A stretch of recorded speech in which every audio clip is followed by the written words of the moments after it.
नमस्ते हजुरहरुलाई हाम्रो चुलामा स्वागत छ। आज चाहिँ मैले साउन 15 को खिरको रेसिपी लिएर आएको छु। हजुरहरुले सुरुदेखि अन्त्यसम्म हेरेर साथ दिनुहुन्छ भन्ने आशा गर्दछु। अब सुरु गरौँ है त बनाउनको लागि। मैले चाहिँ दुध 2 लिटर दुध लिएको छु। दुध बसाइसकेको छु। त्यसमा तेजपत्ता पनि लगाइसके। दुध उम्लिनुलाई सुरु भइसकेको छ। अब मैले चाहिँ चामल सानो बटुकोले 1 बटुको चामल भिजाएर राखेको थिएँ, लगाइसके। 10 मिनेट भिजाएको छु। हजुरहरुले चाहिँ दुधमा चाहिँ कमै चामल लगाउँदा खिर गिलो मिठो हुन्छ। यसलाई चाहिँ राम्ररी चलाउँदै पकाउनु पर्छ। चलाएन भने चाहिँ टाँसिन्छ। टाँसिएको खिर चाहिँ मिठो हुँदैन। डढेको खिर चाहिँ त्यसकारणले चलाइरहनु पर्छ।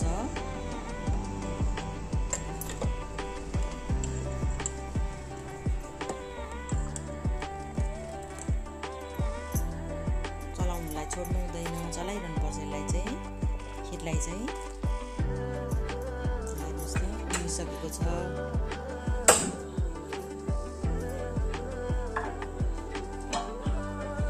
ग्यास बालेर पकाउनु पर्छ। सुरुमा चाहिँ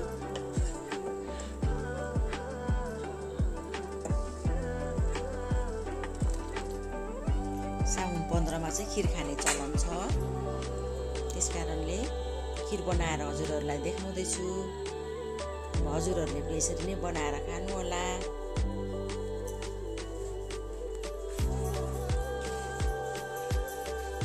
पाक्न लागिसकेको छ। बाक्लो भइसकेको छ अहिले। चामल बढी हाल्यो भने चाहिँ खिर मिठो हुँदैन। चामल चाहिँ कम लाउँदै मिठो हुन्छ।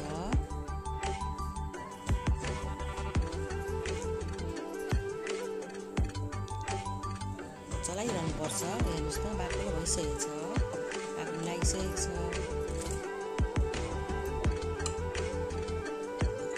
मैले चिनी लगाएको छु। चिनी चाहिँ अब आफूले कतिको गुलियो खानुहुन्छ त्यही अनुसार लगाउनु पर्छ। मैले चाहिँ कम नै लगाएको छु। साह्रै गुलियो मन पर्दैन, त्यसकारणले। उम्लिसकेको छ। सुरुमा चिनी लाउनु हुँदैन। सुरुमा चिनी लगायो भने चाहिँ टाँसिन्छ। त्यसकारणले पाक्ने बेलामा नै लाउनुपर्छ।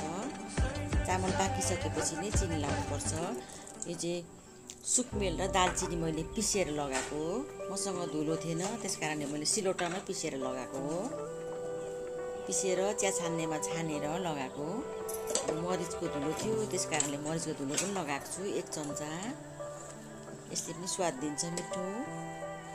यसलाई राम्ररी चलाउनु पर्छ, सबैतिर लाग्ने गरेर। तेजपत्ता चाहिँ अलिकति झिकेर फ्याँकिसकेको छु। त्यसले पनि बास्ना दिन्छ मिठो। तेजपत्ताले पनि हेर्नुहोस् त पाक्न लागिसकेको छ। चलाएरै पकाउनु पर्छ। यसलाई चाहिँ छोड्नु हुँदैन। पकाउनुलाई चाहिँ चलाइरहनु पर्छ। हेर्नुहोस् त हुनु आँटिसक्यो, पाक्न लागिसक्यो।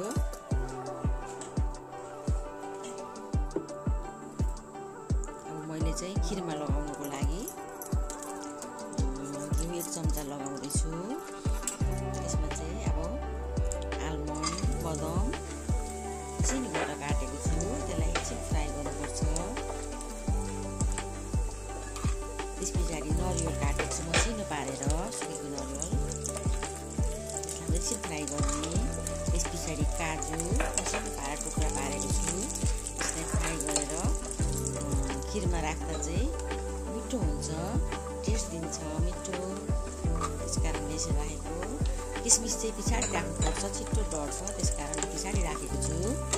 यसलाई चाहिँ एकैछिन भुट्ने। अब खिरमा लगाउनु पर्छ। अघि पाकिसकेको छ खिर चाहिँ। त्यहाँ लगाउनु पर्छ खिरमा। यसरी भुटेर लगाउँदाखेरि चाहिँ मिठो हुन्छ खिर। त्यसलाई राम्ररी चलाउने। त्यो लगाइसकेपछि धेरै बेर पकाउनु पर्दैन। 5-10 मिनट पकाउनु हुन्छ। तयारी भइसकेको छ। पाकेर खिर चाहिँ तातोभन्दा सेलाकै मिठो हुन्छ। हेर्नुहोस् त तयारी भइसक्यो। जति सेलायो त्यति नै मिठो हुन्छ। फ्रिजमा पनि राखेर खान सकिन्छ। सेलाइसकेको छ केक, पाकिसकेको पनि छ। अब म हजुरहरूलाई सर्भ गरेर देखाउँदैछु। हेर्नुहोस् त, अब सर्भ गरेर देखाएँ। अब हजुरहरूलाई भिडियो कस्तो लाग्छ? अब भिडियो मन परेमा लाइक, सब्सक्राइब, कमेन्ट गरिदिनु होला। साथीभाइसँग सेयर गर्न पनि नभुल्नु होला है। धन्यवाद।